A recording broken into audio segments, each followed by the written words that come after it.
Halo, Assalamualaikum, salam sejahtera semua. Harap baik-baik kat rumah. Okey, sebelum cikgu teruskan apa yang cikgu nak bincangkan hari ni. Okey, kita nak main satu game macam biasa. Hari ni guest cikgu adalah Madam Siti. Say hi, Madam Siti. Halo. Okey, Pia, macam ni nak main dia. Main sambung perkataan. Okey, perkataan ada 4 syarat. Pertama kena guna kata dasar sahaja. Tak boleh guna nama orang, tak boleh, nama negara tak boleh. Dan yang keempat, perkataan yang telah dipakai tak boleh diguna pakai semula. Contohnya, kau dah guna kerusi, aku tak boleh guna kerusi balik. Okey, settle Okey. Okey, aku mula dulu. 3 minit je. Mula dengan perkataan lantai.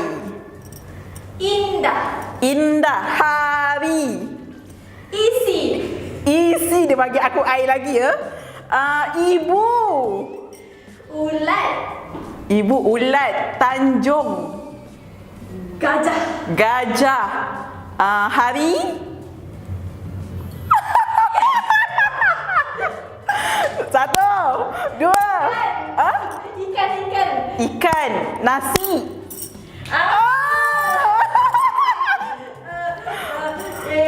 Satu, dua, tiga, empat, lima. Cikgu menang. Thank you, Madam Siti. Okay, thank you. Tiba-tiba berlagi. Bye. Bye. Okay, kita sambung balik kepada apa yang cikgu nak share hari ni dengan satu ilmu yang sangat bermanfaat untuk awak semua. Macam mana nak buat rumusan yang baik. Okay, rumusan ni dia dekat dalam kertas 2 soalan 1. Okey, rumusan ni cikgu boleh kata dia adalah lubuk markah. Lubuk markah maksudnya awak senang perform, senang nak buat rumusan dan awak senang dapat markah. Okey, macam mana nak senang dapat markah tu? Okey, cikgu akan ajar awak step by step, satu langkah demi satu langkah. Okey, sebelum kita nak tahu macam mana nak buat rumusan, kita kena tahu dulu macam mana pemeriksa nak bagi markah untuk rumusan. Okey, cikgu cerita dulu.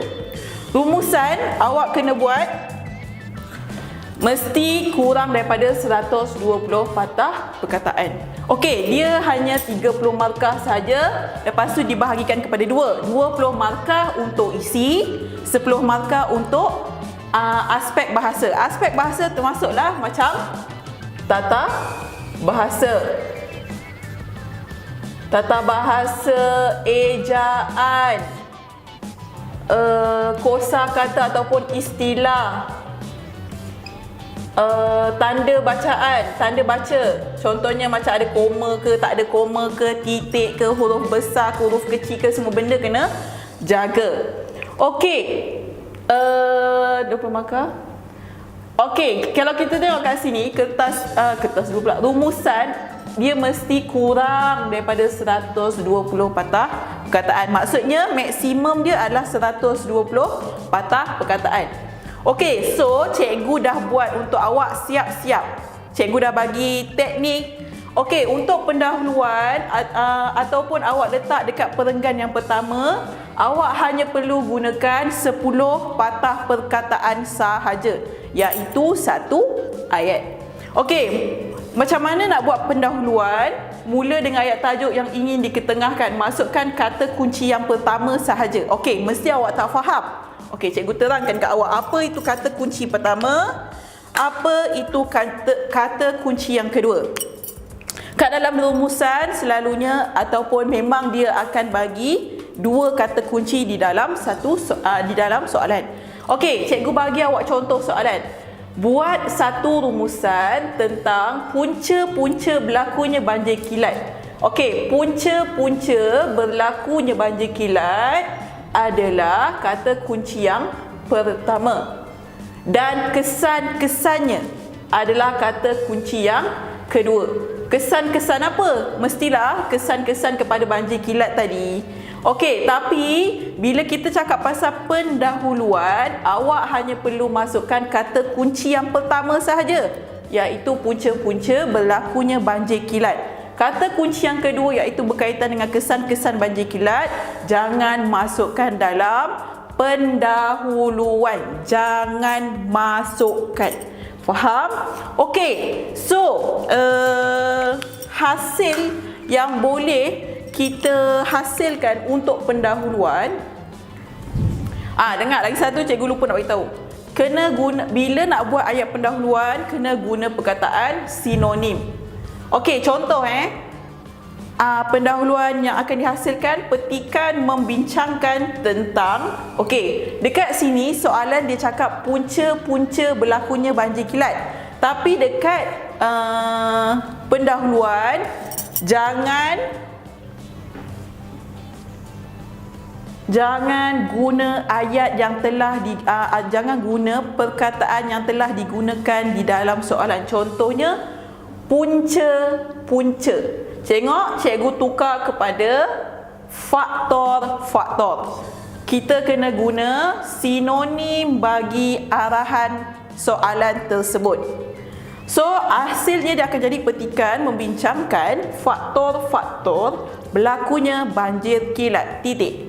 So, kat situ awak dah dapat berapa markah? Okey, untuk pendahuluan, markah untuk isi 2 markah. So, pendahuluan awak boleh dapat 2 markah dah.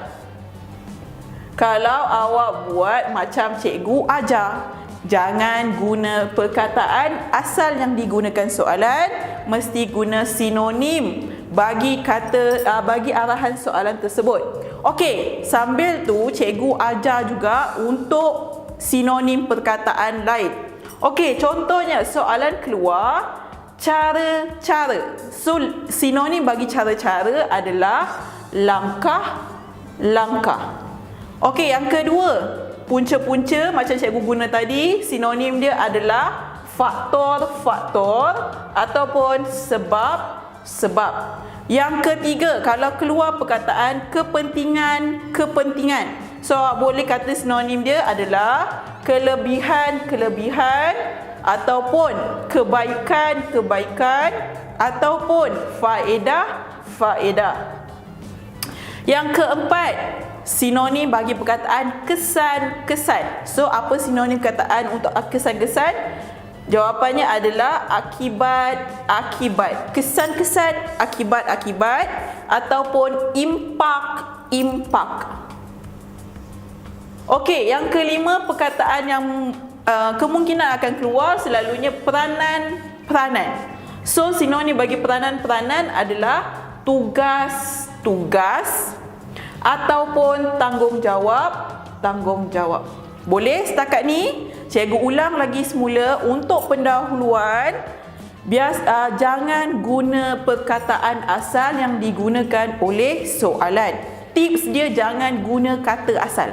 Kalau tak, awak hanya dapat 1 markah saja. Awak kena tukar sinonim bagi soalan tersebut. Contoh punca-punca, awak tukar kepada faktor-faktor. Selalunya mula pendahuluan kena guna kena guna ayat macam ni. Contohnya petikan membincangkan tentang apa, bla bla bla bla bla.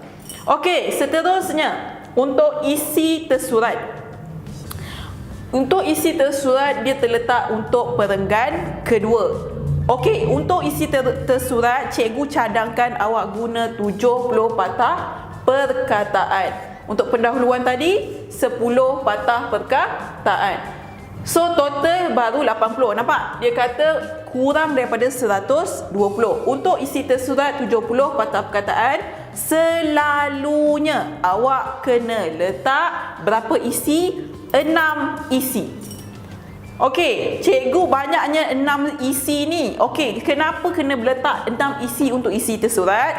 Sebab awak tak perlu fikir. 6 isi tersurat ada dekat dalam perenggan yang telah diberikan. Okey, contohnya awak punya perenggan dimulakan untuk isi tersurat, mesti mula macam ni. Dia ada 2 cadangan, cikgu bagi awak 2 cadangan. Yang pertama, antara faktor berlakunya banjir kilat ialah apa-apa-apa-apa. Itu poin yang pertama. Lepas tu bila awak nak tambah poin yang kedua, awak guna penanda wacana. Selain itu, apa-apa-apa-apa, awak tengok dekat dalam perenggan yang telah diberikan, apa isi yang awak dapat. titik. Lepas tu nak tambah lagi poin yang lain. Seterusnya, koma, apa. Tapi dia punya ayat depan dia selalunya mula dengan macam ni. Antara faktor berlakunya banjir kilat ialah terus direct. Sebab kita kena guna perkataan yang kita kena guna perkataan yang kurang. Sebab dia suruh awak guna kurang daripada 120 perkataan. So tak boleh guna perkataan yang berlebih-lebihan. Awak kena terus direct sahaja. Okey, yang kedua, tadi cikgu mula perkataan untuk isi tersurat antara faktor. Kalau arahan dia faktor lah, macam tadi. Kalau soalan dia antara ciri, awak tulislah antara ciri. Okey, yang kedua, cara nak menulis untuk isi tersurat tadi antara yang ni salah satu. Apa arahan dia? Salah satu faktor berlakunya banjir kilat ialah apa? Dot titik. Lepas tu nak tambah poin yang baru, selain itu dot titik. Bila nak masuk isi baru kena guna penanda wacana. Okey, penanda wacana apa yang kita boleh gunakan? Okey, lepas ni cikgu akan ajar awak macam mana nak guna penanda wacana yang betul. Okey, bila kita cakap pasal isi tersurat, untuk pendahuluan 2 markah. Itu untuk isi. Sebab isi untuk pendahuluan memang 2 markah. So bila untuk isi tersurat 6, betul? 6 darab 2 sama dengan 12 markah. Nampak? Free je awak dah dapat 12 markah untuk isi tersurat. 12 tambah 2 sama dengan 14. 14 dah dekat dalam genggaman dah, insya-Allah. Okey, seterusnya perenggan yang ketiga adalah isi tersirat. Isi tersirat ni apa cikgu? Nama pun isi tersirat. Tersurat dia dekat dalam perenggan. Isi tersirat awak dekat dalam perenggan tak ada macam mana awak cari macam mana sekalipun takkan dapat isi tersirat dalam perenggan. So macam mana nak hasilkan isi tersirat? Mesti guna idea sendiri.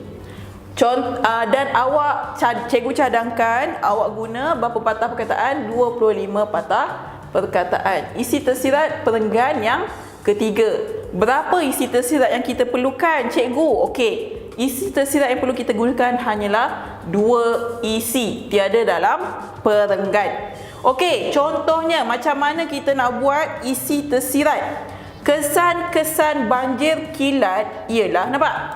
Ini adalah, cikgu lupa nak bagi tahu. Datang dari mana kesan-kesan ni? Kesan-kesan ni adalah kata kunci yang kedua ni tadi. Kesan-kesannya. Kesan-kesan ni lah yang kita letak dekat isi tersirat. Dia minta untuk diletakkan dalam isi tersirat. Okey. Kesan-kesan banjir kilat ialah kita kena fikir. So banjir kilat contohnya bagi jawapan cikgu boleh menyebabkan kerosakan harta benda seperti boleh menyebabkan kerosakan harta benda seperti tanaman, seperti tanaman. Tambahan pula, banjir kilat juga boleh menyebabkan, nampak? Ini adalah isi yang pertama, isi tersirat yang pertama, kerosakan harta benda seperti tanaman. Tambahan pula, banjir kilat juga boleh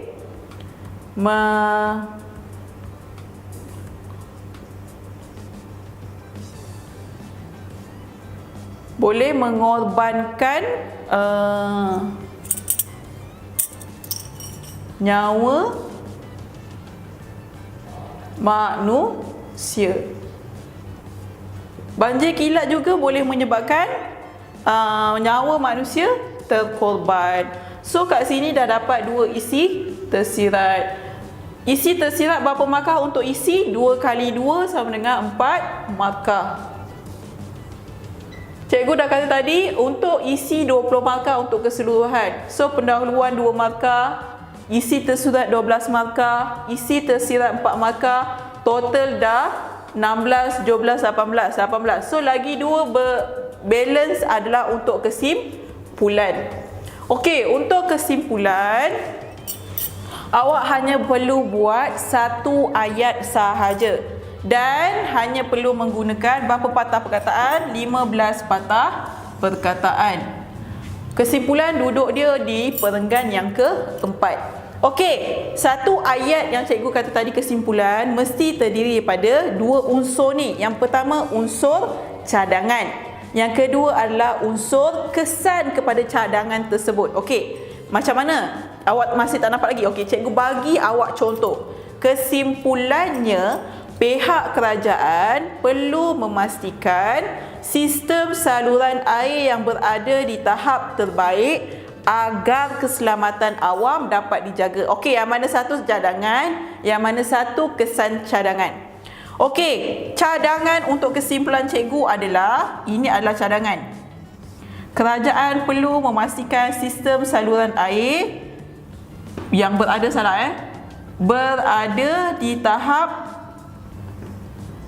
yang terbaik. Sistem saluran air berada di tahap yang terbaik. Ini adalah cadangan.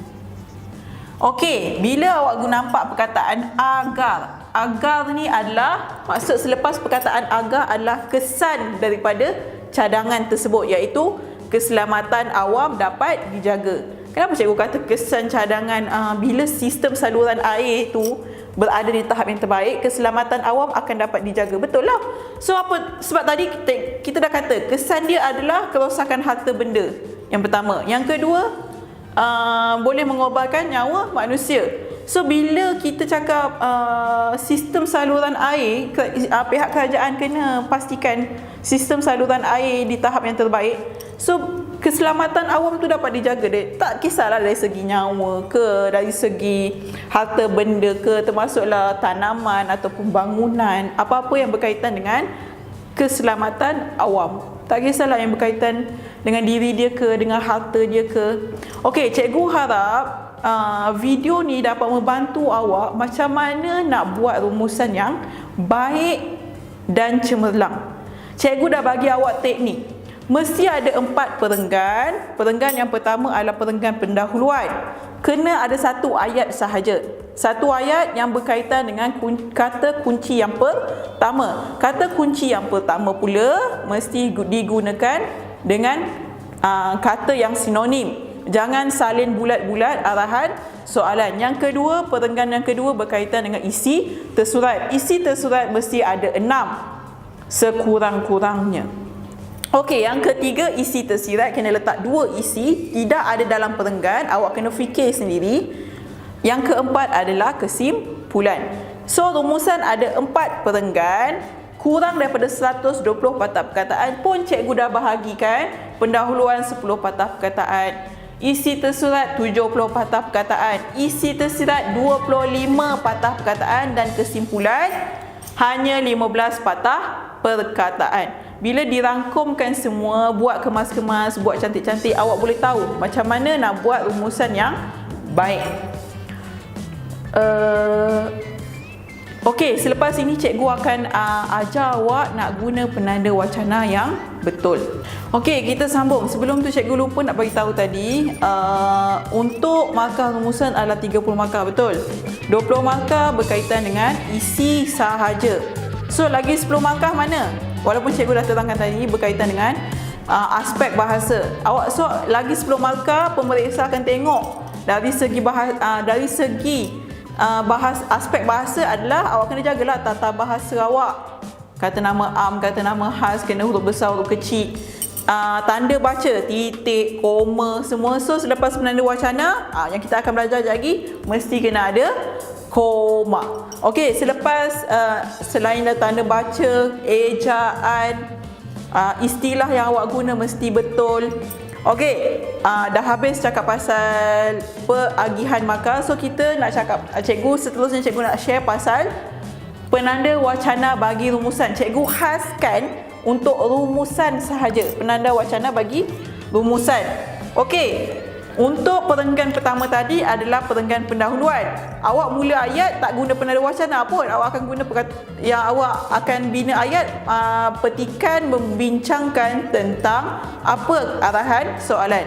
Dah satu ayat. Pendahuluan tak ada guna penanda wacana. Yang guna penanda wacana adalah untuk isi tersurat dengan isi tersirat. Untuk kesimpulan, awak tak guna penanda wacana juga, guna penanda wacana, tapi penanda wacana yang telah ditetapkan. Awak gunalah perkataan kesimpulannya, koma, apa-apa-apa-apa. Okey, yang perlu awak tahu adalah penanda wacana kalau nak tambah isi. Sebab isi tersurat kena ada berapa isi tadi cikgu kata? Ada 6 isi. So bila nak tambah isi yang kedua, awak kena guna penanda wacana. Okey, penanda wacana yang awak boleh gunakan contohnya selain itu, mesti kena ada koma selepas penanda wacana. Di samping itu. Okey, cikgu di samping itu banyak sangat dia punya perkataan. So kita kena kurangkan. Okey, jangan risau, di samping itu awak nampak macam 3 perkataan, tapi dia dikira sebagai 2 sahaja. Selain itu, sementara itu, lebih-lebih lagi, dalam pada itu, lain daripada itu, ataupun awak boleh gunakan pada waktu yang sama, apa-apa-apa-apa. Dan yang ini paling popular, seterusnya. Selalunya pelajar dia akan guna seterusnya, akan guna selain itu, di samping itu, sementara itu. Okey, ada 8 cadangan untuk penanda wacana tambah isi yang cikgu dah listkan kepada awak. Boleh guna untuk perenggan isi tersurat dan juga perenggan isi tersirat. Isi tersirat sebab awak nak guna untuk tambah poin lagi satu, sebab isi tersirat kena ada 2 isi. Okey, cikgu harap awak dapat manfaat daripada video yang cikgu sharekan ini, ilmu yang cikgu share hari ini, iaitu berkaitan dengan macam mana nak buat rumusan yang baik dan cemerlang. Ingat, rumusan ni adalah macam cikgu kata masa mula-mula video, adalah lubuk markah. Sebab apa dia dijadikan sebagai lubuk markah? Patah perkataan yang perlu digunakan untuk buat rumusan kurang, tapi markah dia banyak, 30 markah. Dan dia senang sebab contohnya macam isi tersurat dah ada dekat dalam perenggan. Awak cuma olah sahaja isi yang telah diberikan dan masukkan ke dalam karangan awak.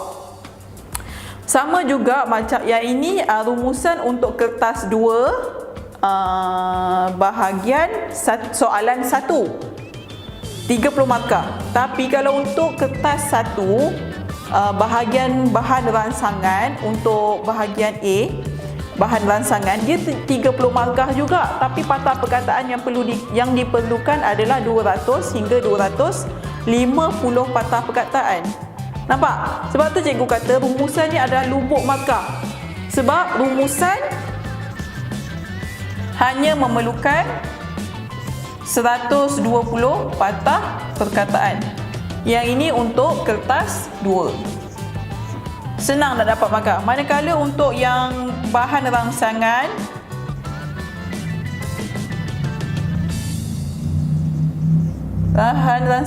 kertas 1,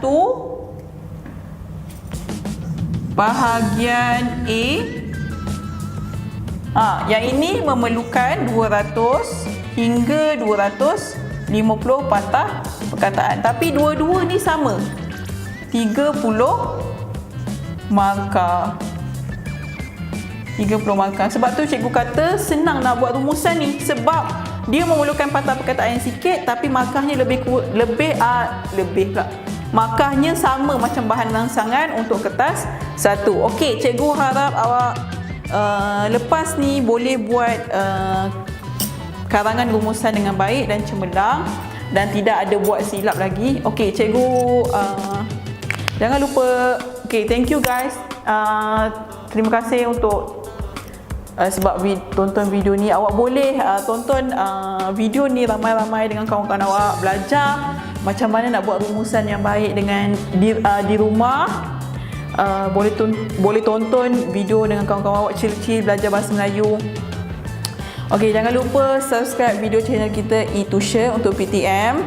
Jangan lupa like, jangan lupa letak di ruang komen kalau ada apa-apa yang awak nak tanya ke, nak tak faham ke, nak bagi cadangan ke.